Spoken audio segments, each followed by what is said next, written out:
we'll do the live thing first. Like,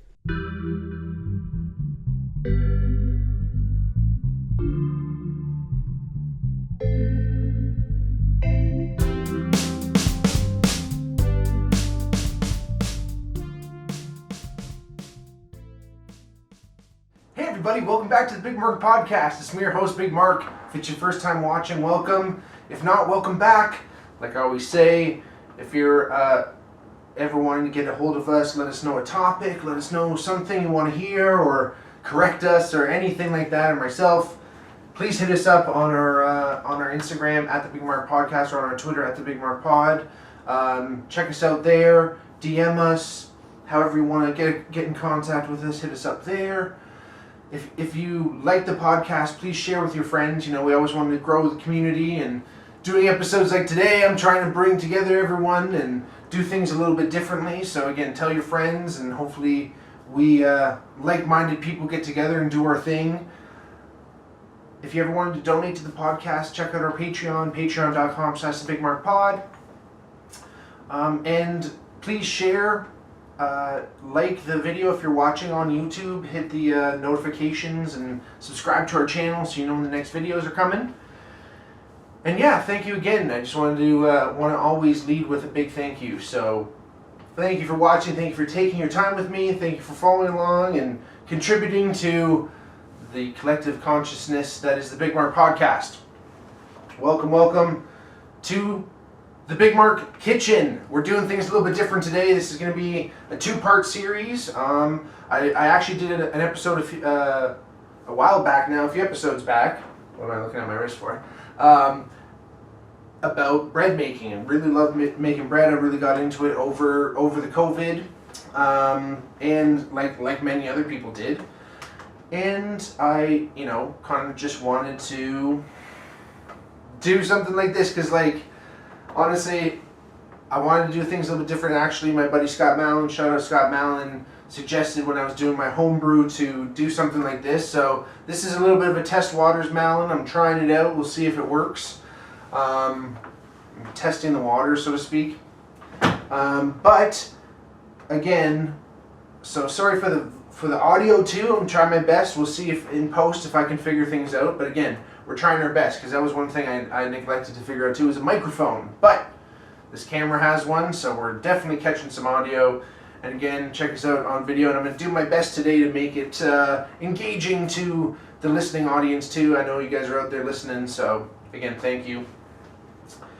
But when I was kind of setting up for this, it really started hitting home with me, and I've mentioned this in other episodes and podcast episodes where I talk about, my love of cooking and cooking shows and all that stuff, and I'm starting to think this is kind of like a cooking show. So again, bear with me. I'm going to channel all my favorites: Alton Brown, The Singing Chef, Walk with Jan, all those mofos, my favorite out there, License to Grill, all those cats. Work with me, Emerald Lagasse, bam, here we go. So, making bread. One of those things, like I mentioned in the episode, I don't want to go too far into the history and everything because I mentioned it in that, so I'll link it in this video description somewhere, and if you're listening, go check back in the catalog. But making bread is something that shouldn't really be super hard. There's certain recipes you find out there are extraordinarily difficult, or not necessarily extraordinarily, but at least difficult or intermediate for the beginner baker. If you've never ever baked bread or thought about it, this is the video for you. So we're trying to keep it easy. This is based off a recipe that I got off another YouTube video, and I'll link the recipe down below in the description of the video, and check it out. Hey, maybe everyone's just going to come to watch this episode today on YouTube, so if you're listening, come on over and check it out, and we'll have everything linked in this, or put in the description, at least listed in the description. And again, the big thing about making bread, you shouldn't be super intimidated by it. It doesn't take a lot of equipment. Basically all you need to have, and these things, yes, maybe, so for instance, a kitchen scale, super important. Reason being, we have to weigh all of our ingredients and everything. The thing with baking, and I've always said this, it's not just like cooking where you can kind of eyeball shit, throw shit in, you know, put a little bit like, oh, I'm making some burgers, so I'm going to get the meat out and put a little bit of spices here and there, grill it up. With baking, you have to kind of follow, like, it's a little bit more of an exact science, let's just put it that way. So, scale is important. Now, in this case, we are baking bread, which doesn't require certain ingredients like baking soda or baking powder that, again, you can't really eyeball. But it only really takes like 4 total ingredients. And I've always said this too, it's really funny how it's similar to beer. I mean, apart from the hops, you know, you have grain or malt, like you have flour that's been milled down. You have water, you have yeast, a yeast starter that's going to go in there and eat all those available sugars and create CO2 and create bubbles and rise and all that goodness in the bread. A little bit of salt for flavor, and I think it helps the yeast in some points, but I'll mention today I'm using a little bit less yeast, and I'll tell you, or sorry, a little bit less salt today, and I'll tell you why in a second. But basically, again, flour, water, salt, yeast. That's all you need to make bread. And you can use this exact same recipe with instant yeast too. Today we're using sourdough starter. I got this sourdough starter actually, oh my gosh, it was probably like 2020 at least. So this starter is about 3 years old, and I initially got it from Bread Bar in Hamilton. Shout out Bread Bar. If you're from Hamilton, Ontario, and you haven't been to the Bread Bar, go check it out. It's phenomenal. There's actually 2 locations in Hamilton and 1 in Guelph. I think there's another one somewhere out there, but tremendous, really good food, amazing pizza. They have a great bakery on site, and when I was delivering kegs, I used to have to go through their bakery, and I was reading Kitchen Confidential, Anthony Bourdain's book, and he was talking about the beast, like sourdough starter that's in all these restaurants and stuff that you have to feed the bitch and, like, you know, put fucking grape skins and like just like old shit, like it was just like not like a garbage can, but it was like this like semi compost, but like the sour, like the unreal activate, because again, sourdough starter again contains yeast, and you want that yeast to be active, creating CO2 and doing their thing. And the bread yeast is a little bit different than beer yeast, but again, bread, beer, very, very similar in their sense. And there's always this question where it's like the 4 ingredients of bread, again, are almost the same as the ingredients in beer, except you just swap salt for hops and you're getting beer. It's kind of up in the air to say what came first. Was it bread or was it beer, right? Like, did we make beer and bread was just an afterthought? Or did we start making bread and then alcohol became an afterthought? Now, it's funny because when I first started making bread, before I started working at my job now, where we make brewer's yeast and, you know, we're all about that, Saccharomyces cerevisiae, and others, I thought the opposite almost, that people started making bread because what happens, and that's a nice silky segue in today, in what I'm going to do, which might trigger some bread enthusiasts, if you will. Again, I don't want to rock any boats or anything, but if you guys know what you're doing, I don't want you to call me out on it, but it's going to be a bit of an experiment today because, again, like I mentioned, you want your yeast starter to be active, which means you want it to be happy and well-fed and bubbling and looking nice. So normally when you have a starter, if you don't get one from the Bread Bar or your local bakery like I do, and I encourage you to go out to your local bakery and ask, hey, do you have any starter that I can take? Go for it. And if they deny you, it's really easy to make.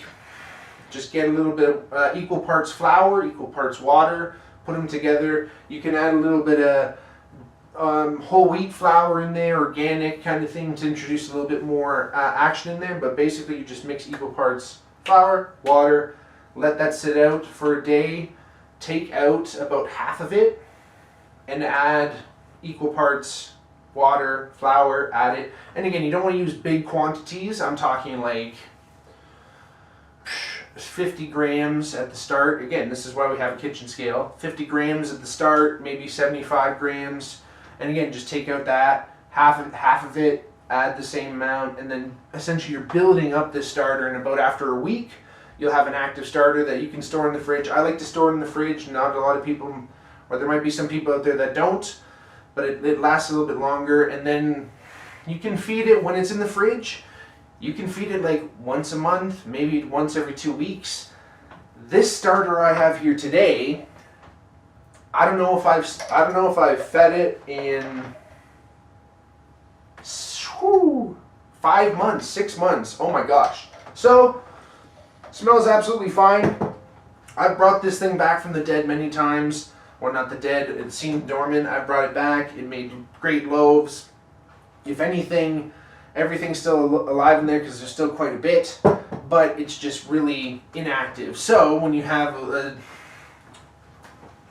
sorry, I got some bottles down here, from home brewing, which I'm going to be bottling, and then eventually I'm going to get that all down, Malin, I'm telling you. I'm not a drunk, they're just empty bottles from home brewing, everyone. No, but again, when you're using your starter, try and keep it active if you can. But today is going to be a bit of an experiment, and we'll see what happens here today. And again, like I mentioned before, with the salt that I'm using, I'm actually using a little bit less salt than I normally would. I'll still list the regular ingredients, but today, because it's not ideal scenarios, again, I'm hoping when you guys try this out, your starter is nice and lively, it's feeling good, everything else is going to be fine. So, again, I'm using a little bit less salt because salt is antimicrobial and sometimes can hinder the yeast's action anyway, so I'm trying to make a good enough environment for them right now so that they'll be happy. So I'm turning on my kitchen scale here. I like to use a glass bowl. Try to use glass as much as I can, especially when things are wet. I don't know, microplastics and whatnot, you know, it's probably not good for us. So glass is king, unless it breaks, I guess.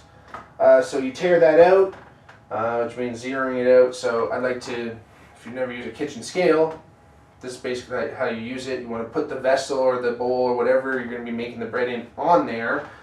Because what we're going to do first is we're going to measure out the starter. So while you have your kitchen scale, I do like, as much as I do feel like Alton Brown here with my little bowl of salt, pre-measured ingredients. Oh my gosh.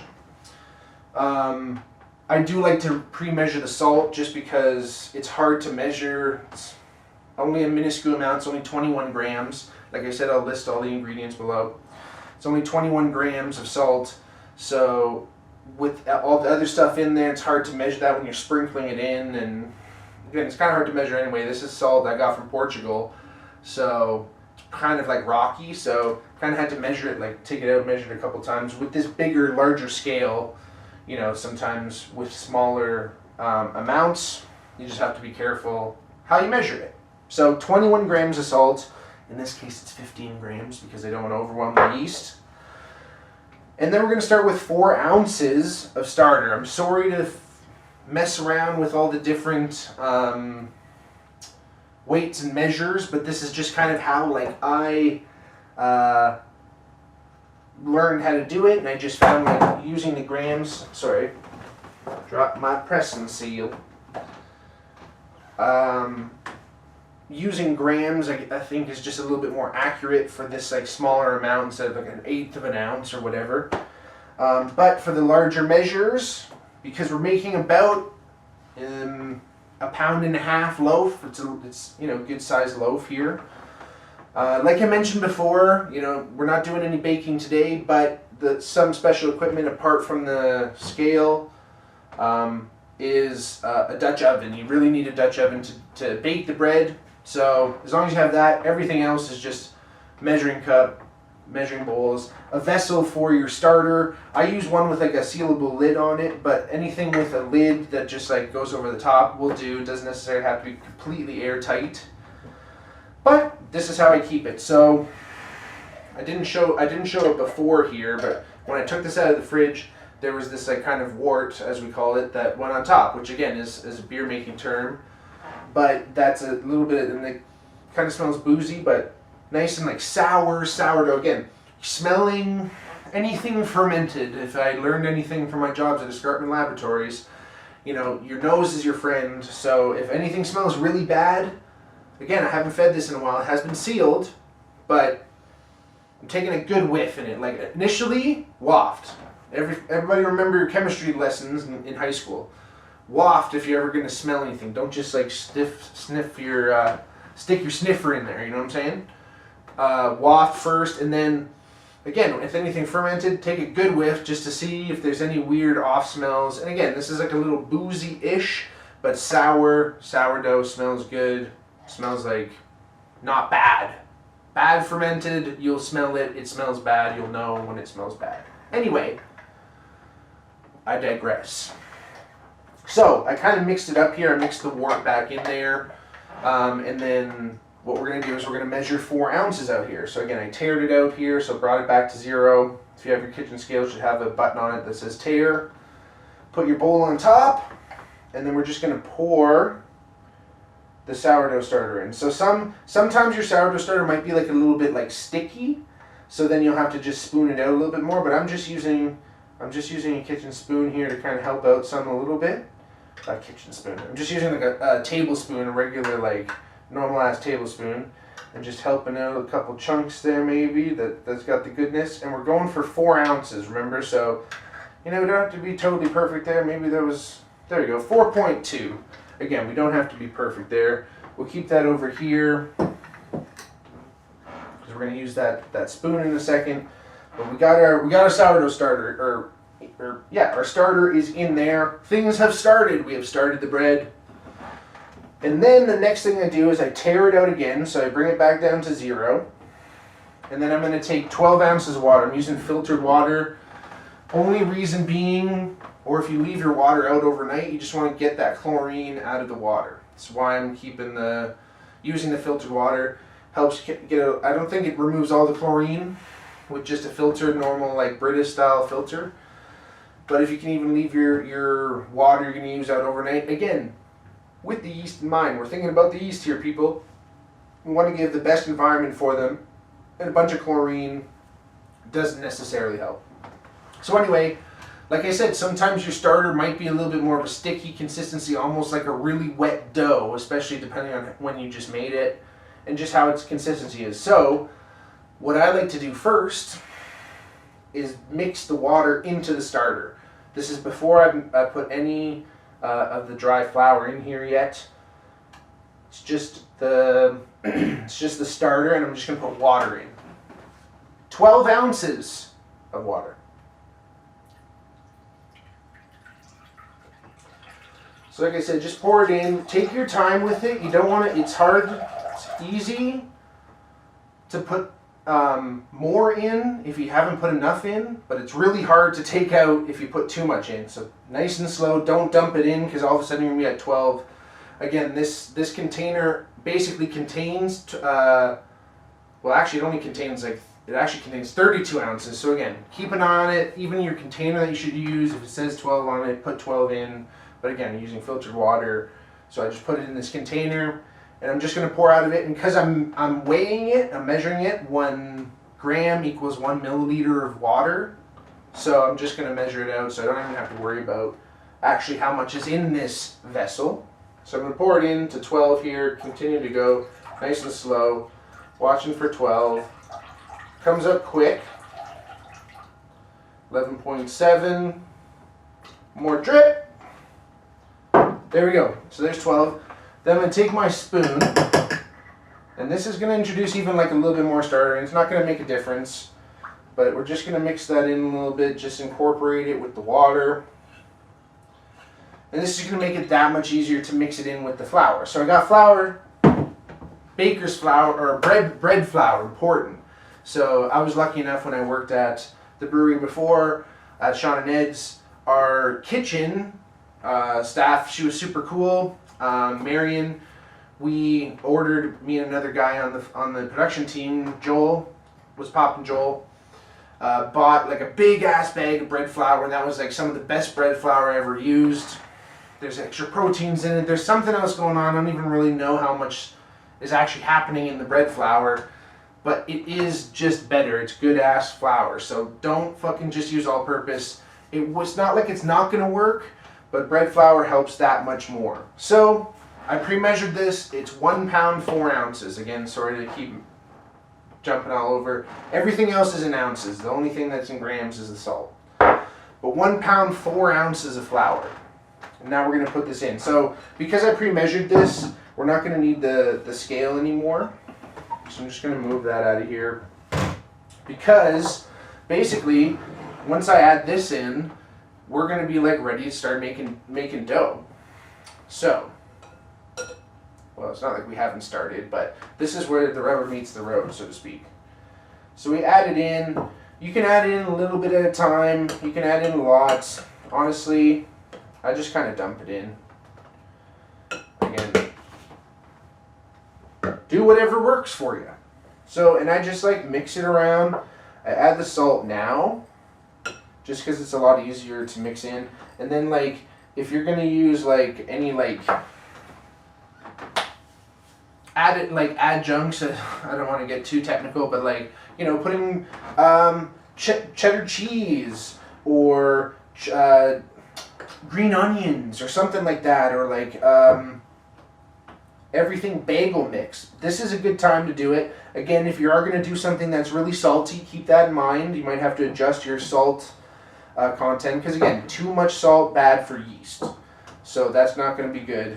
If you put really salty cheese even, or put salty something, it might inhibit some of the growth, because again, we want to see, which we'll see on part 2, we're going to see the shaping kind of things of the dough, because there's two parts here in the sense of not only the videos but how we make the dough, where this is going to be called the first proof, where we're allowing things to kind of grow up, create all those bubbles that we want, and then there's going to be a shaping where we kind of make the bread into the dough.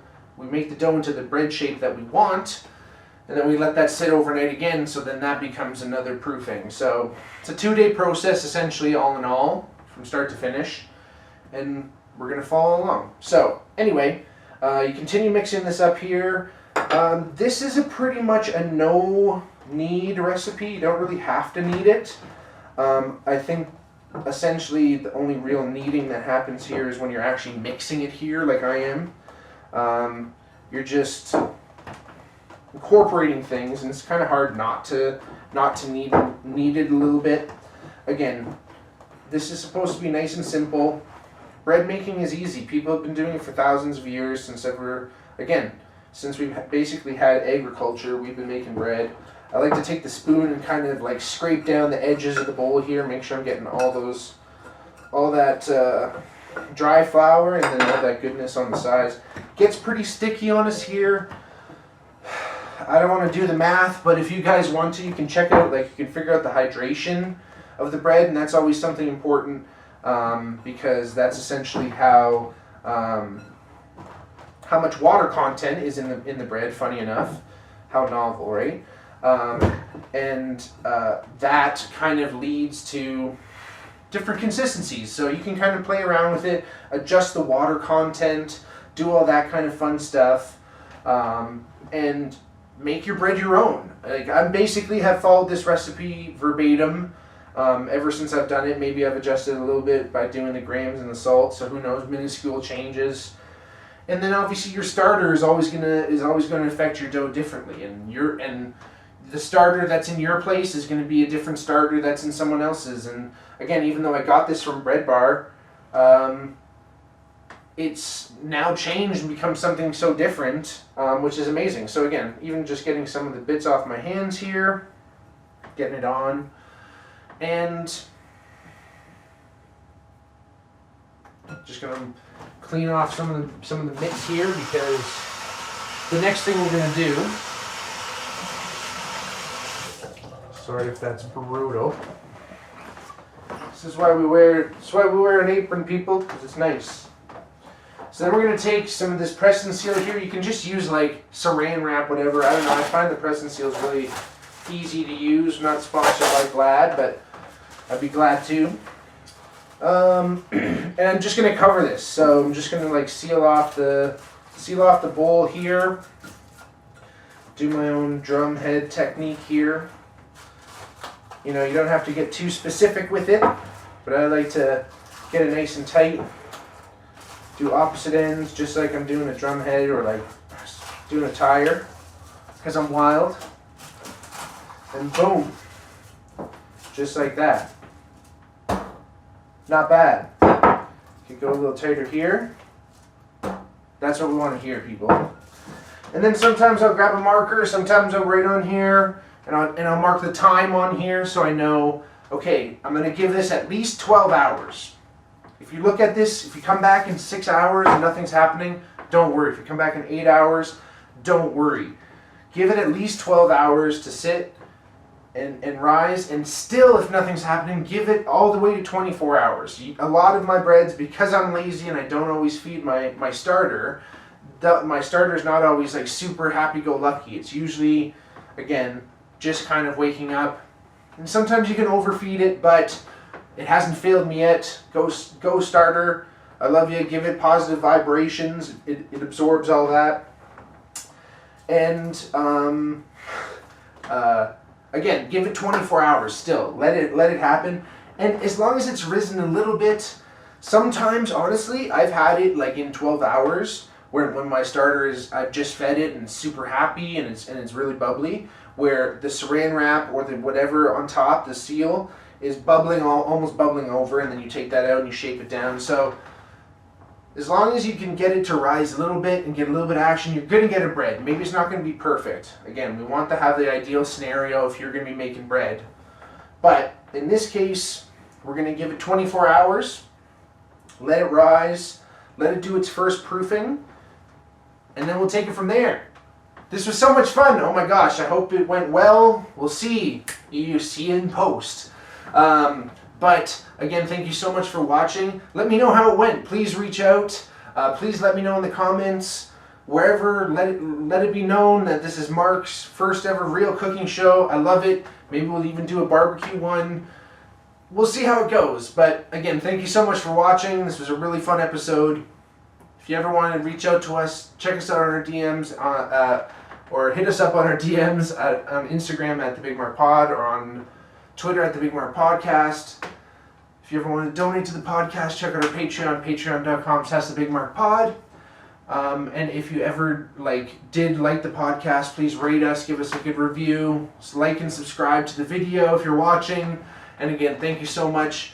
I hope y'all had a great time today, and we'll see you in part 2. Bread.